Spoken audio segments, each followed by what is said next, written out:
Hello दोस्तों, आपके अपने चैनल एसजी नॉवल वर्ल्ड में आप सबका स्वागत है। ऐसे ही रोचक स्टोरी के लिए चैनल को सब्सक्राइब जरूर कर लीजिए। आइए अब एपिसोड कंटिन्यू करते हैं।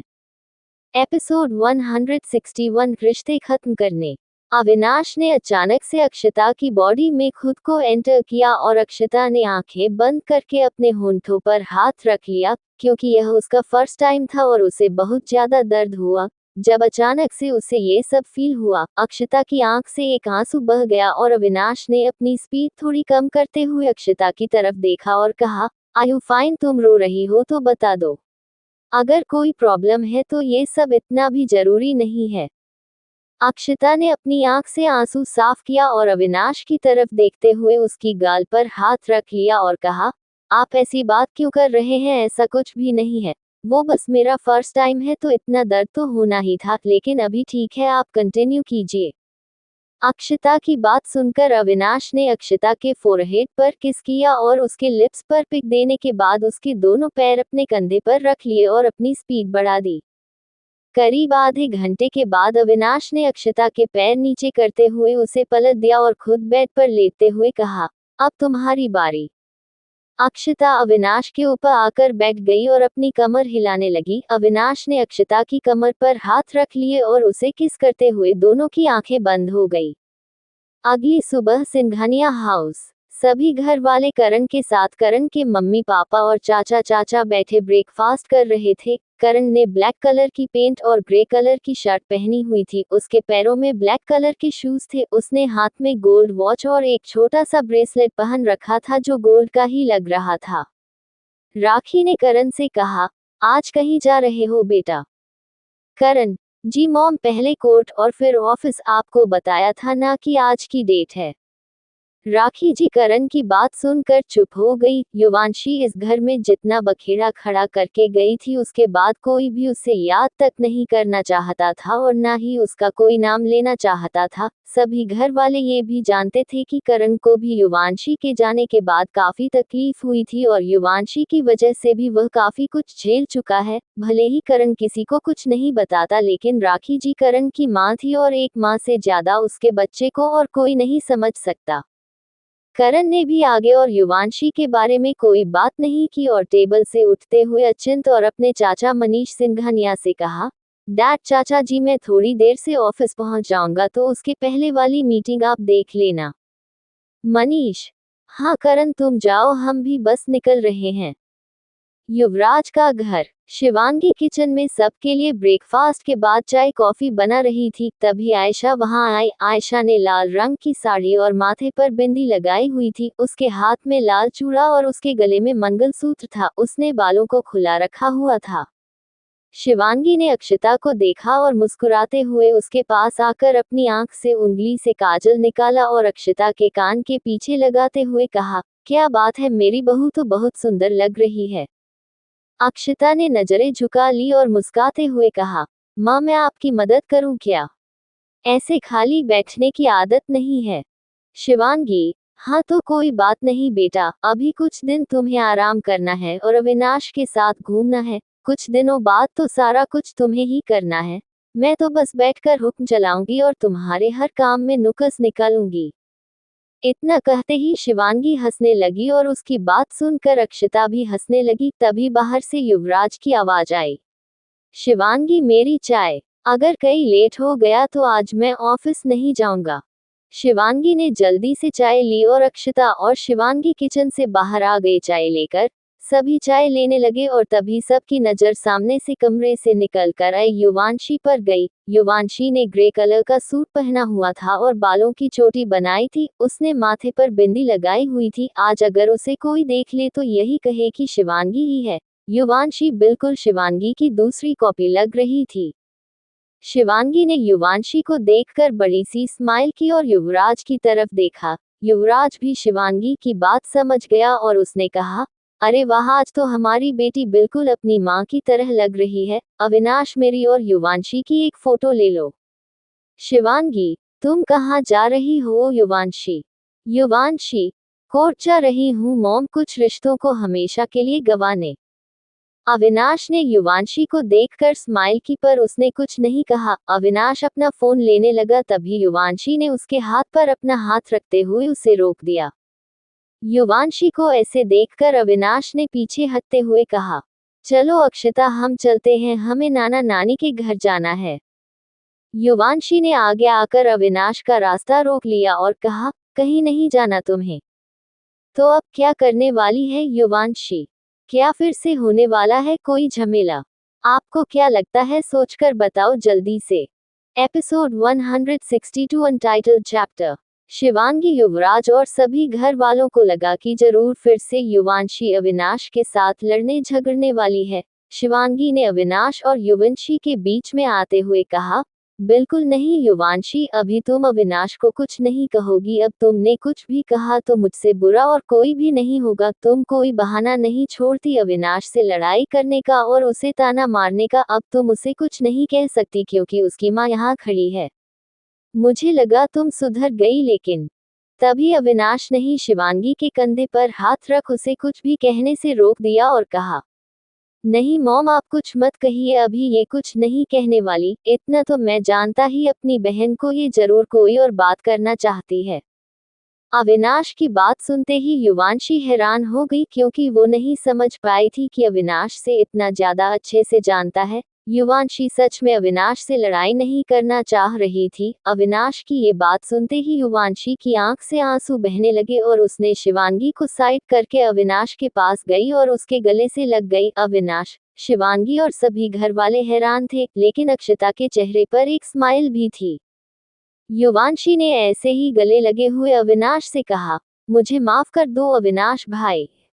युवांशी के मुंह से जैसी अपने लिए भाई सुना तो अविनाश के चेहरे पर भी एक बड़ी सी स्माइल आ गई। उसकी आंखें भर आए और उसने युवांशी की को सीने से लगाते हुए कहा, ये शब्द सुनने के लिए कई सालों से तरस रहा हूँ, लेकिन अब तो हिम्मत ही हार गया था कि शायद ही कभी तुम मुझे फिर से भाई कहोगी। युवांशी, मैं बहुत गलत थी अविनाश भाई, आपकी और आपकी मोम की वजह से आज मैं और मोम जिंदा है। ये बात का एहसान करने की बजाय मैंने सारी उम्र आपको अनाथ होने का ताना दिया, कभी आपको अपना नहीं समझा, जबकि बचपन से मैं आपको इतना प्यार करती थी। पता नहीं किसने मेरे इतने कान भर दिए कि मैं। आप लोग माफ कर दीजिए मुझे। अविनाश ने युवांशी को पीछे हटते हुए उसके गालों पर हाथ रखते हुए उसके आंसू को साफ किया और कहा, अरे पगली, ऐसी बातें क्यों कर रही है तू? उद्धरण चिन्ह डॉट। तूने मुझे भाई कह दिया, यही बहुत है मेरे लिए। युवांशी पीछे हट गई और तभी शिवांगी ने पास आते हुए आंख से काजल निकाला और अविनाश और युवांशी दोनों के कान के पीछे लगाते हुए कहा, मेरे बच्चों और उनके प्यार को कभी किसी की नजर ना लगे, बस आगे से कभी किसी की बातों में नहीं आना, ये याद रखना। युवांशी, समझ गई माँ, मेरी बदतमीजी और मेरी जुबान ने पहले ही बहुत मुझे कुछ छीन लिया है, अब मैं कुछ और खोना नहीं चाहती।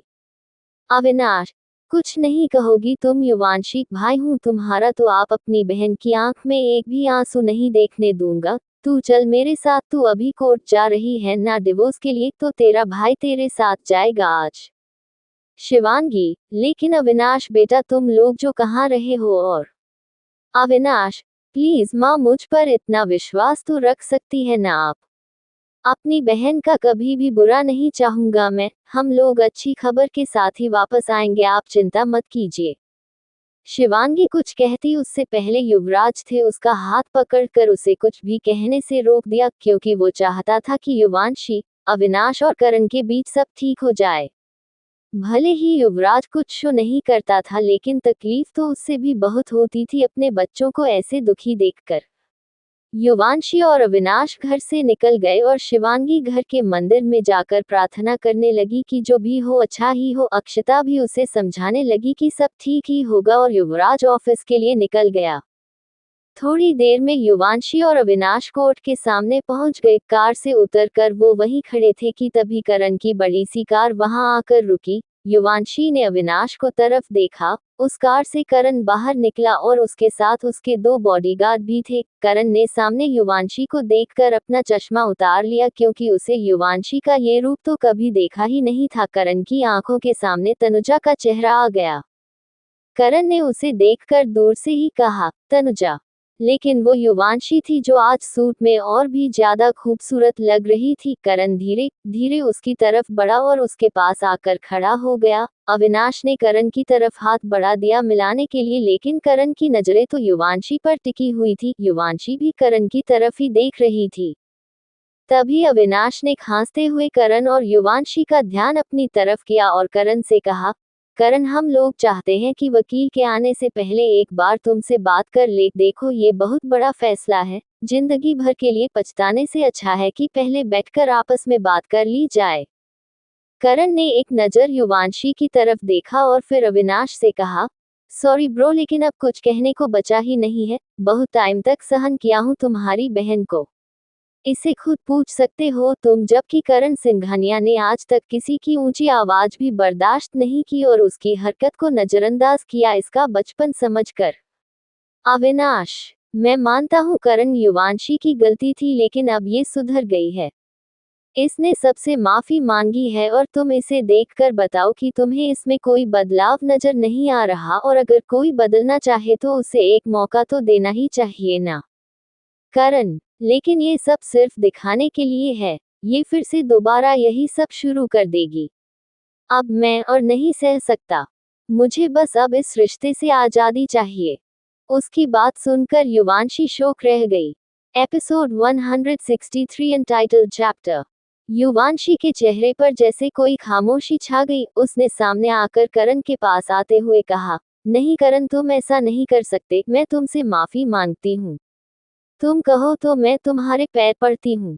युवांशी करण के कुछ कहने से पहले ही उसके पैरों में गिर के उसके घुटने से लिपट गई। करण ने जल्दी से युवांशी को उठाते हुए कहा, ये क्या तमाशा है युवांशी?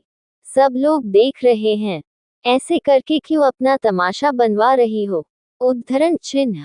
युवांशी करण के गले लग गई और रोने लगी। करण ने इधर उधर देखा और फिर आखिर उसने युवांशी के गले में बाहें डाल दी और आंखें बंद कर ली। अविनाश वहां से जाने लगा और युवांशी और करण अभी भी ऐसे ही खड़े थे।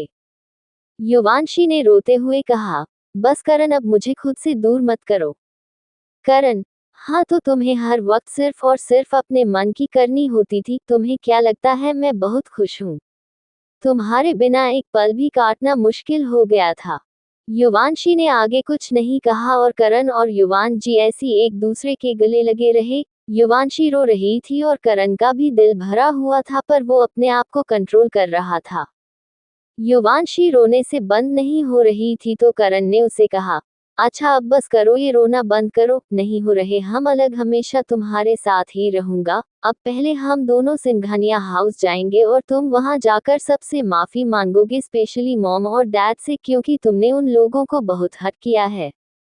बहुत परेशान हुए हैं वो लोग तुम्हारी वजह से। युवंशी करण के तरफ देखने लगी और उसे देखकर करण ने झट से कहा, अब आगे कुछ मत कहना, मैं तुम्हारी और कोई बात नहीं सुनूंगा। तुमने उन लोगों को हर्ट किया है तो तुम्हें माफी भी मांगनी पड़ेगी, और इस बात में मैं तुम्हारा कोई साथ नहीं देने वाला। युवांशी ने कहा, हाँ तो मुझे तुम्हारा साथ चाहिए भी नहीं उन लोगों से माफी मांगने के लिए। मैं खुद उनसे माफी मांगूंगी क्योंकि गलती मेरी थी। मैं भी अब अपनी फैमिली अच्छे से बनाना चाहती हूँ तुम्हारे और अंकल आंटी के साथ। करण और युवांशी अपनी कार में वहां से बिना कोर्ट गए सिंघानिया उसकी तरफ निकल गए और करीब आधे घंटे के बाद वह लोग सिंघानिया हाउस पहुंचे। अचिंत और करण के चाचा ऑफिस जा चुके थे और अभी राखी जी और सुमित्रा हाल में नौकरों को कुछ काम समझ रही थी। तभी उन्होंने करण को अंदर आते हुए देखा। राखी जी ने करण को देखकर कहा, अरे करण बेटा, आ गए तुम। अब ठीक तो रहा ना? कोई प्रॉब्लम तो नहीं खड़ी की उसने? मैंने तुम्हारा फेवरेट गाजर का हलवा बनाया है, जल्दी आओ। लेकिन जैसे उन लोगों ने कारण के पीछे खड़ी है भगवान जी को देखा और राखी जी और सुमित्रा दोनों के होश उड़ गए। वह दोनों कारण की तरफ फहराने से देखने लगी और फिर भगवान जी की तरफ देखते हुए राखी जी ने कहा, ये लड़कियां क्या कर रही है कारण? मैं तुझे कहा था ना इसकी यहाँ कोई जरूरत नहीं है, और अब अगर यह इतनी बदतमीजी के बाद यहाँ से चली गई तो अब ये क्या करने आई है? युवांशी बिना कुछ बोले करण के पीछे से निकली और अंदर जाकर राखी जी के पास खड़ी हो गई। राखी जी गुस्से वाली नजरों से युवांशी को तरफ देख रही थी जैसे उसे खा जाएंगी। लेकिन तभी युवांशी ने उनके पास आकर उन्हें गले से लगा लिया और कहा, I am so sorry aunty. मैंने आज तक जो कुछ भी किया वह सब मेरी गलती थी, लेकिन मैं आपसे वादा करती हूँ आज के बाद ऐसा कुछ भी नहीं होगा। मैं आपकी बहू नहीं आपकी अच्छी बेटी बनकर दिखाऊंगी। एपिसोड 164 तुम्हें सेड्यूस कर रही हूँ। राखी जी ने युवांशी को पीछे हटाते हुए कहा, हाँ तो तुम्हें क्या लगता है कि मैं फिर से तुम्हारी बातों में आ जाऊंगी? युवांशी कुछ कहती उससे पहले करण ने आगे आकर कहा, मॉम अब मैं कह रहा हूँ आपसे, अपने बेटे की बात मानकर उसे एक मौका देकर देखिए, वो अब सब ठीक करने की कोशिश कर रही है। राखी जी ने करण से कहा, मुझे लगा था तू इस लड़की से हमेशा के लिए रिश्ता खत्म करने गया है। ठीक है, लेकिन मैं तो माँ हूँ ना। माफ कर दूंगी, लेकिन इस लड़की को मैं अब और चांस नहीं दूंगी। युवांशी, आंटी प्लीज एक बात माफ कर दीजिए, आगे से ऐसा कभी नहीं होगा। मैं आपको एक अच्छी बहू बनकर दिखा दूंगी। राखी जी ने आगे कुछ नहीं कहा और अपने कमरे में चली गई। युवांशी उनके पीछे जाने लगी, लेकिन तभी करण ने उसे रोकते हुए कहा, रुक जाओ युवांशी, अभी मॉम गुस्से में है। वो खुद थोड़ी देर बाद खुद नॉर्मल हो जाएगी, लेकिन अभी ये तुम्हारा काम है उन्हें मनाना। युवराज का घर। अविनाश घर वापस आया तो शिवांगी ने उसे देखकर कहा, अविनाश युवांशी कहाँ है, वो वापस क्यों नहीं आई? उद्धरण चिन्ह डॉट।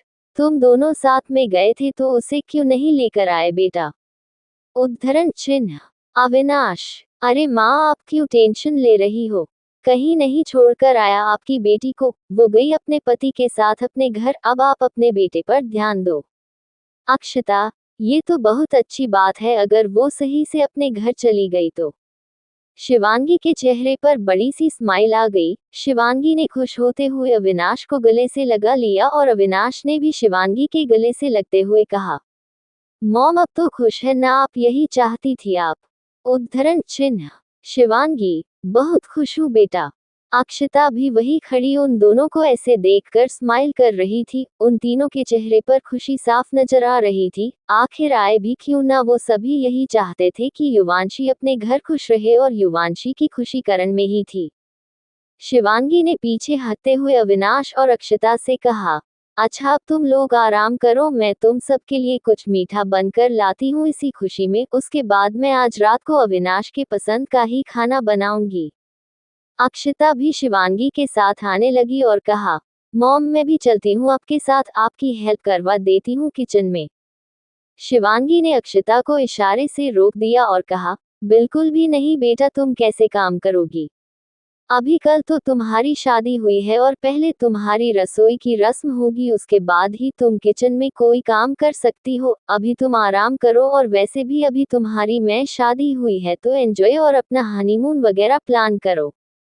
शिवांगी की बात सुनकर अविनाश मुस्कुराते हुए अंदर कमरे में चला गया और अक्षता भी शर्मा गई। शिवांगी ने अविनाश को जाते हुए देखकर अक्षता से कहा, अरे इसे देखो कितना मासूम बन रहा है, ऐसे शर्मा कर अंदर गया है जैसे कोई नई नवेली दुल्हन हो, जबकि शर्माना तो तुम्हें चाहिए था। अक्षता ने स्माइल की और नजरें नीचे करके हंसते हुए वहां से जाने लगी।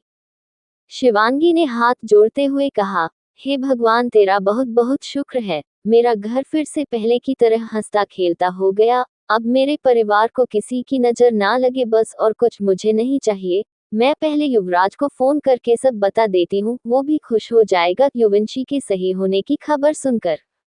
दूसरी तरफ सिंघानिया हाउस। करण अभी अभी बाहर से रूम में आया, उसे देखकर लग रहा था कि वो वॉक से वापस आया था। करण ने ब्लैक कलर की टी शर्ट और ब्लैक कलर का लोअर पहना हुआ था। उसके माथे पर पसीना था और हाथ में मोबाइल था। करण ने रूम में इधर उधर देखा, लेकिन उसे युवांशी कहीं नजर नहीं आई। करण को वॉशरूम में पानी की आवाज सुनकर समझ आ गया कि युवंशी वॉशरूम में ही है।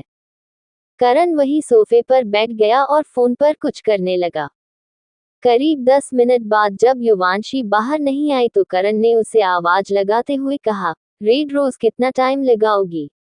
हम कहीं बाहर नहीं जा रहे, जल्दी बाहर आओ, मुझे फ्रेश होना है, मुझे पसीने की बदबू आ रही है। अंदर से युवान जी की जोर से आवाज आई, हाँ तो 5 मिनट वेट कर लो ना। मैं कौन सा अंदर बैठी किसी से गप्पे लड़ा रही हूँ, आती हूँ, बस 5 मिनट रुको। करीब 10 मिनट के बाद युवांशी वॉशरूम से बाहर आए और कहा, आ गई मैं, जाओ तुम फ्रेश हो जाओ। करण का ध्यान इस टाइम फोन पर था, वो फोन पर कुछ टाइप कर रहा था, शायद कोई इम्पोर्टेंट मैसेज थे। उसने युवांशी की तरफ नहीं देखा। उसने फोन बंद करके रख दिया और उठते हुए कहा, हाँ वो मैं, बस जा। तभी करण के शब्द उसके मुंह में ही रह गए, क्योंकि सामने युवांशी को देखकर वो चुप हो गया। युवांशी ने सामने कपड़े नहीं, सिर्फ टॉवल लपेट रखा था। उसने बालों का जुड़ा बनाया हुआ था, वो व्हाइट कलर के टॉवल के अंदर खुद को कवर करके खड़ी थी। करण ने युवांशी को देखकर कहा, ये सब क्या है? युवांशी ने करण के पास आकर उसकी चेस्ट पर अपनी उंगली घुमाते हुए कहा, तुम्हें सेड्यूस कर रही हूँ, समझ जाओ ना। करण ने युवांशी का हाथ पकड़कर रोक दिया और कहा, ये सब करना तुम्हें भारी पड़ सकता है रेड रोज। युवांशी, हाँ तो भारी पड़ जाने दो, आज बहुत दिनों से तड़पा रहे हो तुम, अब तो जाके तुम्हारे पास आने का मौका मिला है। करण ने युवांशी को खींचकर करीब ले आया और उसके कान पर बाइट करते हुए कहा, तो अब देखते हैं। तड़पा तो मैं भी बहुत हूँ। Episode 165 new romance unlocked. Yuvanshi, हाँ तो मना कौन कर रहा है? ये सुहानी रात है और तुम्हारी हॉट वाइफ तुम्हारे साथ है। करण ने युवांशी को गोद में उठा लिया और बैग की तरफ ले जाने लगा। युवांशी ने उसे रोकते हुए कहा, रुको तो, बेड पर तो सभी रोमांस करते ही है, आज कुछ अलग हो जाए। करण, क्या मतलब, क्या अलग चाहती हो तुम? उद्धरण चिन्ह। युवांशी, कुछ ऐसा कि ये पूरा कमरा ये गवाही दे कि हम दोनों के बीच कुछ हुआ है। करण, तो तुम यही चाहती हो ना कि आज रात इतनी वाइल्ड हो कि तुम खुद भी नहीं भूल पाओ? युवांशी ने करण की तरफ आई रोल करते हुए देखा और कहा, हाँ कुछ ऐसा ही समझ लो, क्योंकि आज मैं अपने पति की बाहों में बस खो जाना चाहती हूँ और मुझे ये भी याद ना रहे कि मैं किस दुनिया में रह रही हूँ। करण ने उसकी बात सुनकर उसे नीचे उतार दिया और अपनी शर्ट उतार कर फेंक दी। युवांशी पीछे हटने लगी और करण ने उसके पास आकर उसका टॉवल निकाल दिया और अंदर युवांशी ने ब्लैक कलर की ब्रा पहनी हुई थी और उसी रंग की स्कर्ट भी। करण युवांशी के पास आकर उसके करीब आया और उसके बालों को पकड़कर उसके होंठों पर अपने होंठ रख दिए। युवांशी ने आंखें बंद कर ली और करण के गले में बाहों को डाल लिया। करण ने युवांशी के दोनों होंठों को अपने होंठों के अंदर रख लिया और उसे किस करते चला गया। युवांशी ने करण के होंठों पर जानबूझकर बाइट किया और करण ने पीछे हटते हुए कहा, ये गुस्ताखी है, इसकी सजा मिल सकती है। युवांशी, सजा लेने के लिए ही तो खड़ी हूं, तुम बस पहले वो ले आओ। करण युवांशी की बात समझ गया और पीछे हटते हुए दराज से एक बॉक्स ले आया। युवांशी ने उसे देखते हुए कहा, ये पूरा पैकेट किस लिए उठा ले आए? इतना भी टाइम नहीं है मेरे पास, हाँ एक बार के लिए बहुत है लेकिन इससे ज्यादा नहीं। सोना है रात को। करण, सॉरी, हाँ आज के लिए। तुम कल सो लेना, लेकिन आज सोने के बारे में भूल ही जाओ, इतने दिनों से तुमसे दूर भी तो हूँ। करण ने युवांशी के सामने घुटनों के बल बैठते हुए उसके कमर पर हाथ रख लिया और उसे पेट पर किस करने लगा। युवांशी नहीं, आंखें बंद करते हुए करण के बालों को हाथ में पकड़ लिया और अपना चेहरा ऊपर की तरफ उठा लिया। करण अपनी जेब से युवांशी के नेवल पर सक करने लगा और युवांशी खुद को कंट्रोल करने की कोशिश करने लगी। करण ने युवांशी की अंडर गारमेंट्स उतार दी और उसकी थाई पर किस किया। युवांशी ने पीछे हटते हुए कहा, ये सब करोगे तो खड़ी नहीं रह पाऊंगी। करण ने उठते हुए युवांशी को पीछे धक्का दिया और वो पीछे जाकर सोफे पर गिर गई। करण उसके पास आने लगा और उसके करीब आकर उसके ऊपर झुक गया। युवांशी उसके तरफ देख रही थी और करण फिर से नीचे की तरफ जाने लगा। युवांशी ने अपनी आंखें बंद कर ली और कहा, आराम से करण एंड डोंट बाइट। करण ने आगे से कुछ नहीं कहा और तभी युवांशी की एक आह निकल गई। उसने सोफे की साइड पर मुट्ठी भरी और आंखें जोर दे बंद कर ली। युवांशी की चेस्ट ऊपर नीचे हो रही थी और उसके मुंह से आवाज भी नहीं निकल पा रही थी। उसने करण को बालों से पकड़ लिया और कहा, प्लीज स्टॉप करण। करण रुक गया और उसके पास ऊपर आते हुए उसकी आंखों में देखते हुए कहा, अभी से बस हो गई तो आगे क्या होगा रेड रोज? युवांशी, ऐसी बात नहीं है, बस मैंने सोचा नहीं था कि तुम ये सब करने की सोच रहे हो। जो मैंने सोचा था उसके लिए अगर तुम पूरी रात भी लगा देते तभी मेरा कुछ नहीं बिगाड़ पाते। लेकिन ये सब करके तुमने अगर जीत हासिल कर ली है तो मैं क्या कर सकती हूँ।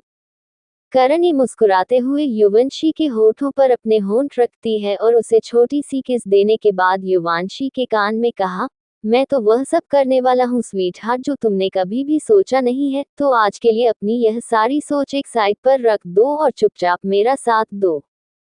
करण ने युवांशी के पास आकर उसकी ब्रा उतार दी और उसके ब्रेस्ट को हाथों में लेकर सक करने लगा। उसने बारी बारी से युवांशी के ब्रेस्ट को सक किया और फिर उसे बाइट कर लिया। जुमांजी ने एक बार के लिए गुस्से से करण की तरफ देखा और कहा, तुम पागल हो गए हो क्या? ये कैसी पागलों वाली हरकतें करने लग जाते हो? थोड़ी तो लिमिट रखो। It's hurting. करण ने युवांशी के पास आते हुए कहा, तो तुम्ही ने तो कहा था ना कि आज रात मैं जितना चाहे तुम्हें दर्द दे सकता हूँ। तुम आज रात पूरी तरह मुझ में समाना चाहती हो तो इससे ज्यादा अच्छे से तो मैं अपने लिमिट नहीं निभा सकता, इसीलिए रेड रोज अभी चुप रहो क्योंकि असली काम अभी शुरू होने वाला है। करण ने सोफे ऑफिस से उठते हुए युवांशी की तरफ हाथ बढ़ाया। युवांशी ने अपना हाथ करण के हाथ में दिया। करण ने युवांशी को उठाकर कमरे की एक तरफ एक स्लैब पर लेकर गया और वहां बैठकर अपनी पैंट खोली और युवांशी को अपने पास लाकर उसकी गर्दन पर वाइट करते हुए उसके बॉडी में खुद को इंटर किया।